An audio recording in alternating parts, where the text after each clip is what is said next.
کرتے ہیں۔ اب نوازش جناب جہانگیر صاحب، دیکھیے آپ کو اس پورے سینیریو کو سمجھنے کے لیے ذرا تھوڑا سا وائڈر ویو میں جانا پڑے گا۔ آپ دیکھ لیں اس خطے کے جو حالات بدل رہے ہیں، اور اس خطے کے اندر جو دو بڑے مین خیمے ہیں، آپ سمجھ لیں کہ جو دو بڑے سٹیک ہولڈرز مینز جو بن رہے ہیں ملکوں کے، ان میں ایک طرف آپ کو پاکستان نظر آئے گا، دوسری طرف آپ کو چائنا نظر آئے گا، اور دوسرے مد مقابل آپ کو انڈیا، ایران، اور اس کیمپ کے اندر آپ کو امریکہ کی پیچھے سے پشت پناہی نظر آئے گی، اور افغانستان اس میں ایک مین رول ہے اس کا۔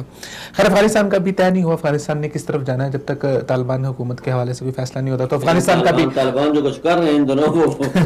بڑا ظلم کر رہے ہیں۔ بہرحال یہ ایک آپ دیکھ لیں کہ آپ کو دو مین سٹیک نظر آ رہے ہیں اس پورے خطے کے اندر۔ Every action has been motive,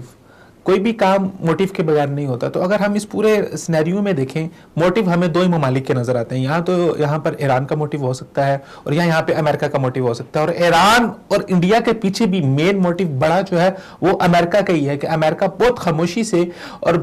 وہ اوپر سے ظاہر کر رہا ہے پاکستان کو کہ ہم پاکستان کے ساتھ ہیں، وہ پاکستان کو بہت ہمدردیاں دکھا رہا ہے ظاہری طور پہ، لیکن بیک اینڈ کے اوپر جو سارا کام ہو رہا ہے اس کے اندر امریکہ کی کسی نہ کسی حد تک پشت پناہی ہے۔ اصل میں